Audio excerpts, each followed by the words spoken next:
Right then guys, part 2. So anyway, this is the inside of your Lambretta engine. I've got this light to try and show you what I'm on about because I realise that it's really dark on these vids. The work that I had done by John was this. Hopefully this is going to come through. I'm going to take a picture of it if not. I don't know if you can see, I really hope you can. There's what's this hole here, obviously this stud hole started life like that. The threads were stripped. So what I've had done is they've drilled it larger, they've put this insert in there that you can just see hopefully. They twist that all the way in, that's threaded on the outside, like they tap the hole, they thread that on the outside and then it's also threaded on the inside. So now when I put my stud back in, it's just like a brand new, really high tensile steel, you know, really good quality connection. It's a really good thread basically. So I can put my exhaust stud in and you know it's going to be secure, so that's what's happened with that. Whilst I've been in here, I've had a look around. In all fairness, I think everything looks alright. I took it down to John's at Wakey School and said everything seems alright, so... Right guys, as you can see I've got the side casing back on. A bit of messing about, but we've managed it. I'll show you this bit in a bit, how to get the cowling on and off. I'll take the damper back up and show you. I had to put that back on to get this, to get the side casing to actually go on behind this frame strut. So anyway, so it's all back on. So I greased up the gasket. One thing to watch is, I've put it on now and I've forgotten to show you, there's a plunger on the inside of there that's to do with your clutch. If that drops out and you build it all back up, you'll be really annoyed because your clutch won't work. Check that that's in. It's a brass, like a brass little thing, plunger. So anyway, so it's all back together. I couldn't find I've got a sticky, they call it Sticky's manual, you know, did this book on Lambretta. It's like a Haynes manual for scooters. I can't recommend it highly enough. I can't actually find it in the garage, but anyway, there's a certain pattern to tighten these studs, these nuts up, bolts up.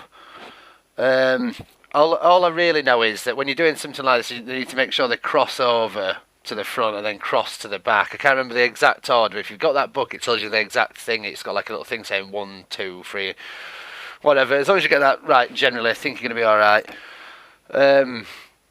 Do not over tighten those into the engine casing, obviously, because you will strip the thread, which is why this happened. But anyway, that's part of it. But fundamentally, we're not far off. It's rest of it after this is cosmetics, you know, like putting the bridge piece on and fanning about with that, which for me is more tedious and more difficult than messing around with the engine itself. But anyway, so I'm going to fill it up and we'll just move on. So give us a sec. Right guys, so that's all dealt with now. I've filled up the oil, checked the level and all that. As I say, I'll check it again once it's warmed up and it's been ridden a little bit. Plugs all back in the top and all that. Connected the clutch back up. This is all dealt with now.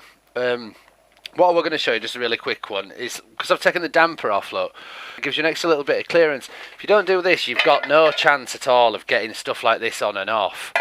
You know, like the entire barrel and head and everything can slide out into this bit of space now. It can just get it away. If you didn't do any of that, if you didn't take that damper off, you'd just be instantly, you know, hitting that top. So that's it. It's just another little tip. By the way, these top tips, anytime I mention these top tips are out like that, it's not like stuff I've come up with. It's things that people have shown me in the past. There's not really much that I have come up with that I can honestly tell you about Lambrettas, but these are just things that people have told me. So anyway, so I'm going to get this stuff back on, cowling and stuff back on. I'll stop the vid and I'll nip round and I'll tighten all this shit up and then we'll come back, we'll get the exhaust on. Once the exhaust's on and everything, like I said, we really are there. I just need to build up the rest of it, put the side panel, the footboards on, side panels, bridge piece.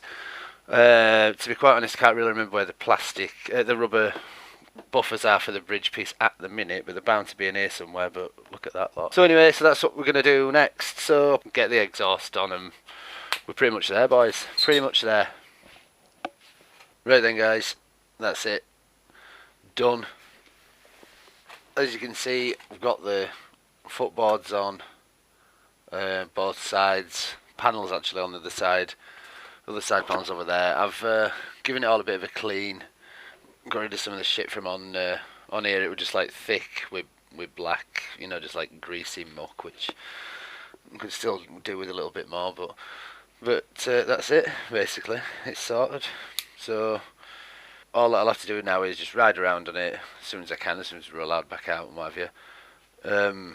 Mess about with the jetting because it's bound to be really rich, because remember it was a 225 before and we've gone back down to a 200, so it's likely to be really rich at top end, so we might have to go down in the main jet a fair bit, but we won't really know until we're out and about riding it. So there you go. So thanks for watching. Give it a thumbs up, subscribe, and if you feel that way inclined, like we say, and I'll see you on the next one.